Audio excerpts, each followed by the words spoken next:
I'm Liz Faublis, and this is Currents. Employers add fewer jobs than economists forecast last month. We'll look at one parish's effort to help people brighten their resumes. One of the roles of the church, of course, is to bring the community together around issues that the community is facing. And an issue that everyone is facing today is the problem of jobs. Plus, is the church too involved in politics? A new survey shows what New Yorkers think. Will break down the numbers. And a magazine cover sparks a candid discussion on end-of-life issues. Being alive is better than not being alive. At the same time, we recognize that we believe in life after death, so we recognize that it isn't the end of life, it's the beginning of a new life.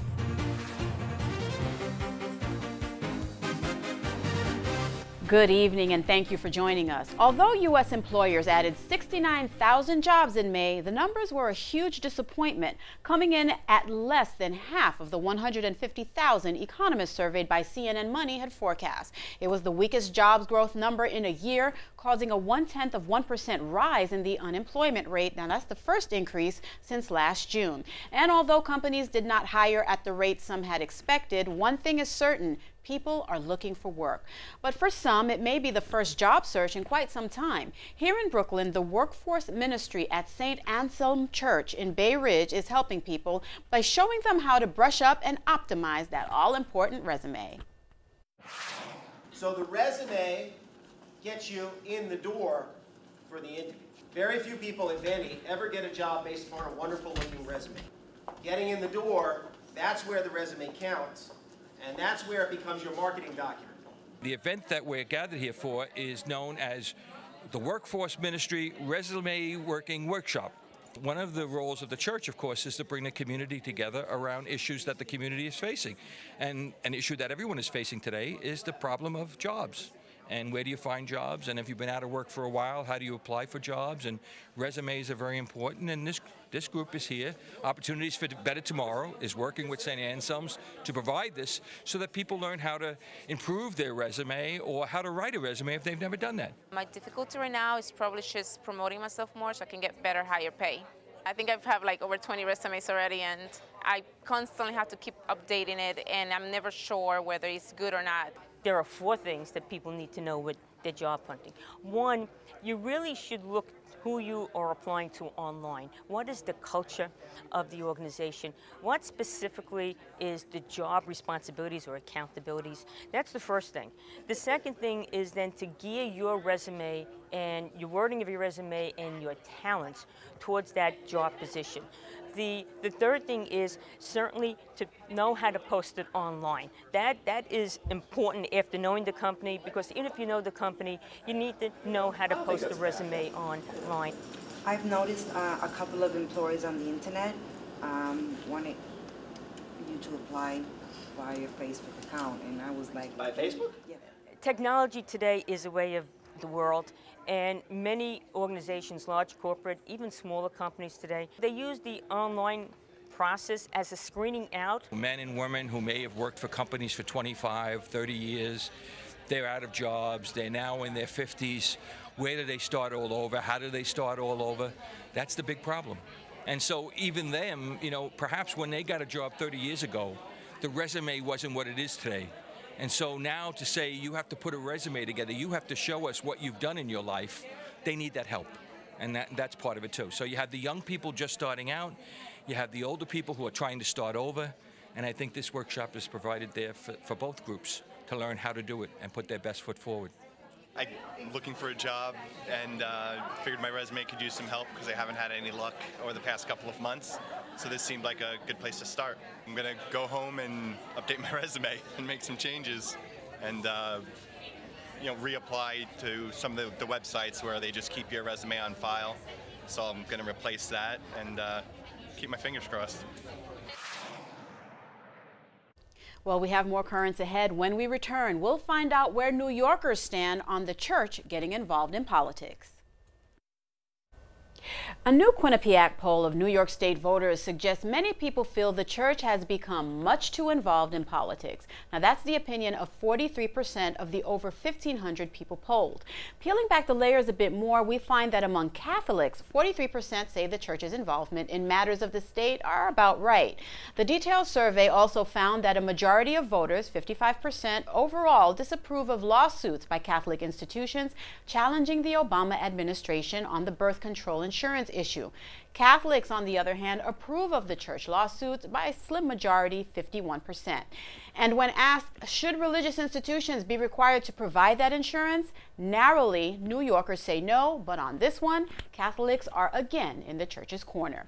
Ultimately, the survey found that Catholics follow the church on some, but not all issues. However, the fundamental question we're asking today: is the Catholic Church too involved in the political arena? For more insight into this inquiry, we talked to Dennis Paust. He is the communications director for the New York State Catholic Conference. We discussed the details behind the data earlier today. Now, Dennis, I know you've taken a look at the survey, and we're looking at nearly half of New York State voters that say Catholic church leaders are too involved in politics. Now, in a ministry that encompasses millions and whose Catholic organizations employ hundreds of thousands of people in education, healthcare, various institutions, are its leaders not only obliged to, but responsible for speaking out on issues that violate the core doctrines of their faith? Of course they are, Liz, and thanks for mentioning that. They're responsible for speaking out on those issues, and they're responsible on speaking out on general issues of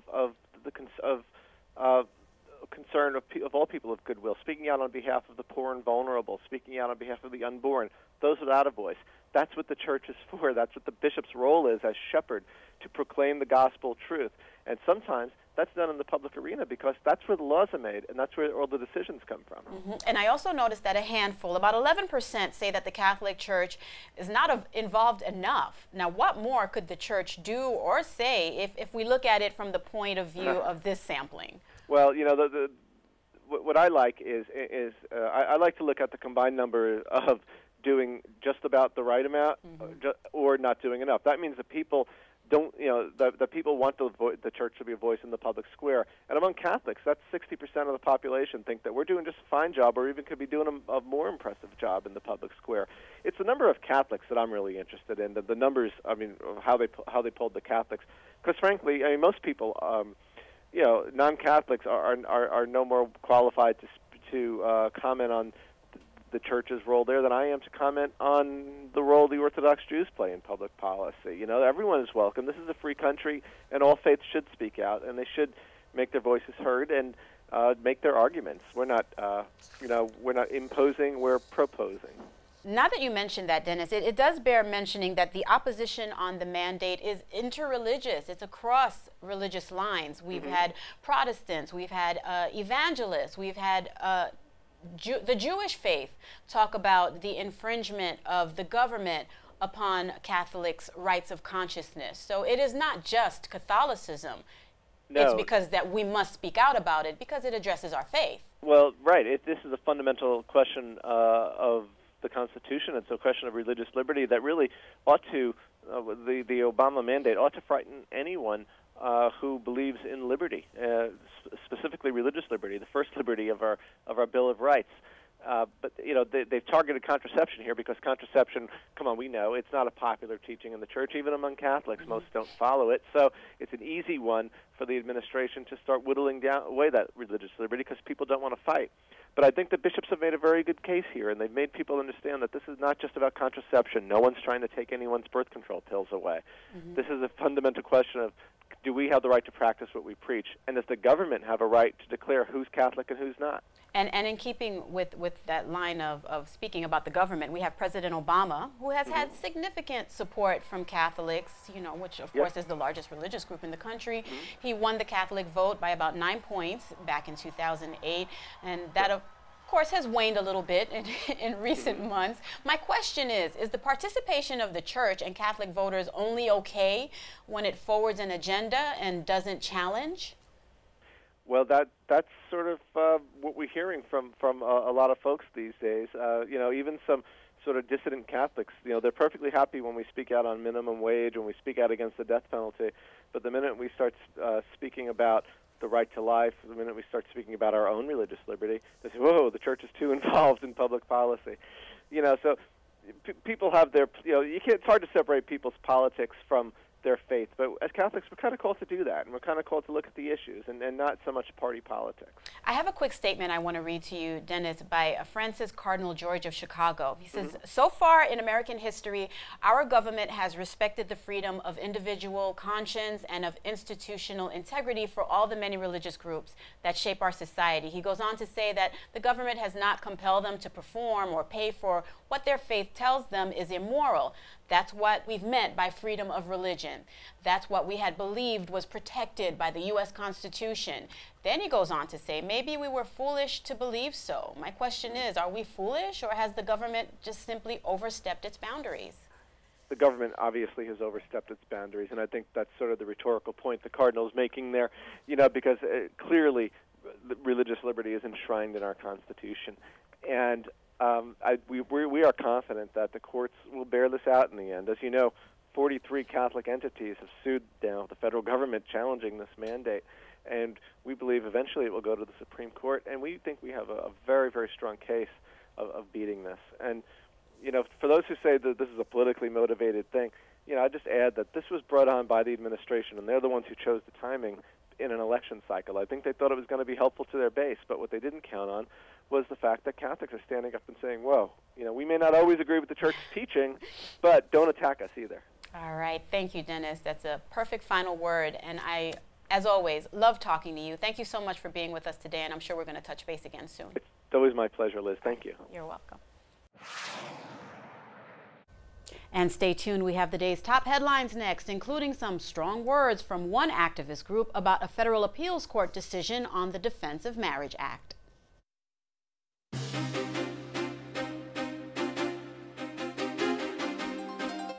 Welcome back to Currents. I'm Liz Faublas. Strong criticism from an activist group after a federal appeals court decided on Thursday that part of the Defense of Marriage Act is unconstitutional. The appeals court panel agreed with Massachusetts Attorney General that all couples in the state should be allowed to receive federal benefits. The Defense of Marriage Act, or DOMA, prevents same-sex couples from receiving those benefits even if they're married in one of the states where it is legal. Brian Brown, the president of the National Organization for Marriage, says judges have resorted to, quote, making up legal standards in order to justify redefining marriage. Brown says the judges realize that legal precedent does not support their decisions, so they're making up new standards. Last year, when President Obama announced that his administration would no longer defend DOMA in court, Bishops' Conference President Cardinal Timothy Dolan called that decision regrettable. The National Right to Life Committee says it was heartened by yesterday's vote in Congress on a measure that would have banned sex-selective abortions. The bill, known as the Prenatal Non-Discrimination Act, would have banned abortions that were based on the gender of the unborn baby. A majority of the House voted for the measure, but the bill failed to get the two-thirds majority necessary for passage. In a statement, Doug Johnson of National Right to Life accused President Obama and the 168 House members who voted against the bill of bowing to pro-abortion pressure groups rather than defend coerced women and their unborn daughters. Well, the group that represents the heads of Catholic women religious congregations in the U.S. has responded to Vatican criticism. In a statement, the Leadership Conference of Women Religious, or LCWR, says that an assessment of its organization by the Vatican's Congregation for the Doctrine of the Faith was based on unsubstantiated claims. In that statement, the conference also says the investigation of their organization was a flawed process.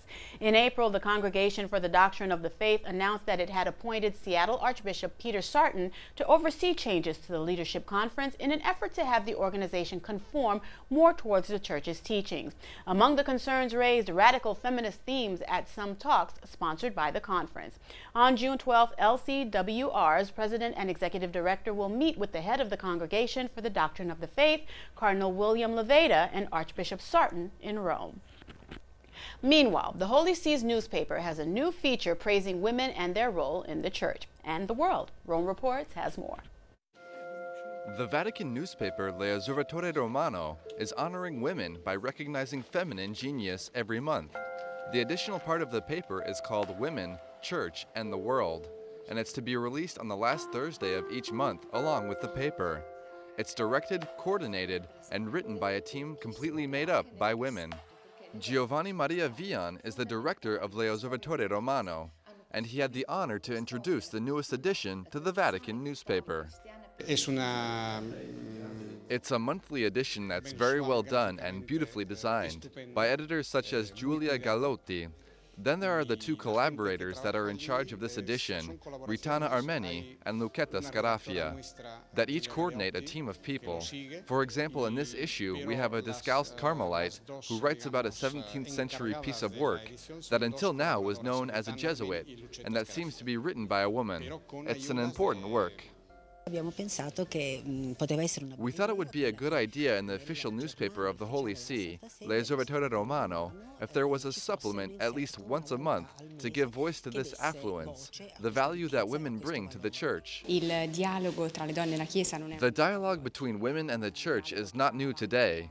It's a dialogue that has been undervalued. That's why we've created this project, this monthly supplement, to make this dialogue clear. This encounter is one that continues to enrich both women and the Church.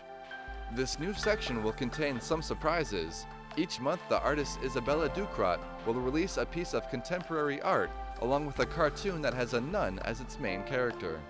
This initiative will give the newspaper a new feminine vision for the Vatican city-state. And finally tonight, with Mitt Romney headed for what is likely a fierce battle in this year's presidential election, his Mormon faith is in the spotlight. So much so, it appears a thief or thieves decided to help themselves to a piece of Mormon history. The turn of events unfolded at a bookstore in Arizona, and we get the story from reporter William Pitts. A $100,000 Book of Mormon, and this is all that's left of it. Each page in its lifetime is capable of touching hundreds, if not thousands, of lives. A single page framed in front of Helen Shalee's desk.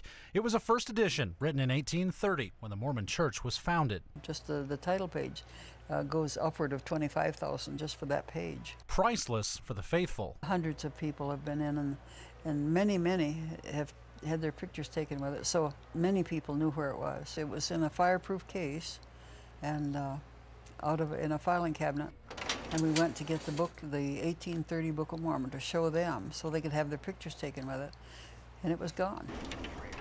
Well, it was a lost feeling. It was a terrible feeling. And that's it. That's all Helen knows. No signs of a break-in, nothing else missing, except Helen's dream of helping the church. She was selling the book page by page to finance a business that would hire Mormon missionaries before they left home. The way we had it set up, they would have enough for their missions and some college. There's no telling why it was taken, for money or for religion. Helen just wants it back. I asked very sincerely, just bring it back so I can finish this missionary job.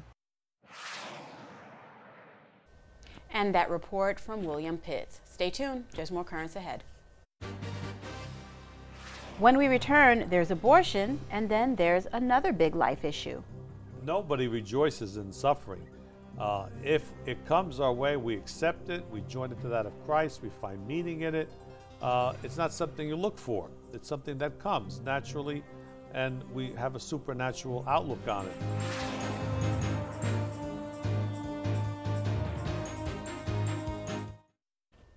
Finally tonight, a recent New York Magazine cover carried the photo of a woman with the headline, "Mom, I love you. I also wish you were dead." Now, the front page was a statement about euthanasia and one man's frustration with the trials of the aging process. Where does the church stand on end-of-life issues, and what responsibility do we have as human beings to sustain life? To answer these questions, our news director, Ed Wilkinson, sat down and spoke with Bishop Nicholas DiMarcio, and that's the basis for this week's Into the Deep. Bishop DiMarcio, thanks for being with us today. You're welcome. A recent New York Magazine cover had a title. It said, "Mom, I love you," and then it says, "I also wish you were dead." And this is a story about people who live to an old age, and maybe their quality of life is not that good anymore. And we're talking about ordinary means of keeping people alive, and sometimes extraordinary means of keeping people alive. What is our responsibility to people at a certain point to, for their health care and keeping them alive? Well, basically, again, we cannot interfere with the natural course of life. Again, nutrition and hydration are two things that are normal means that we need to keep feeding people and giving them hydration. Sometimes this can be done with inserting of a tube. And some people might consider that extraordinary means, but truly it is really an ordinary thing. The definition of extraordinary and ordinary keeps changing as medical science makes advances, as it becomes easier to do certain things. You know, what was ordinary one time is now, extraordinary rather, is ordinary. So you really it has to be done on a case-by-case basis, understanding what means we're using to keep people alive. The issue of quality of life is really a touchy subject. What is the quality of life? I remember in high school, I never forget this class. I mean, I'll go back because I really got stopped. I was very smart in religion class. And the priest was asking about something on abortion. And he made the case, it was a very touching case that you would think that, abortion might be allowable in this case. I forget exactly what the case was, but he came back with one line. He said, being is better than non-being. Basically a Thomistic response. And being alive is better than not being alive. At the same time, we recognize that we believe in life after death, so we recognize that it isn't the end of life, it's the beginning of a new life. But at the same time, we do not shorten anybody's lifespan. We try to look at the natural progression that happens. And it's difficult at times to see people who might be suffering, certainly if they have diminished mental capacity. But this is all part of looking at life as it is, not as we would like it to be. So interfering with the natural lifespan is something we really don't accept.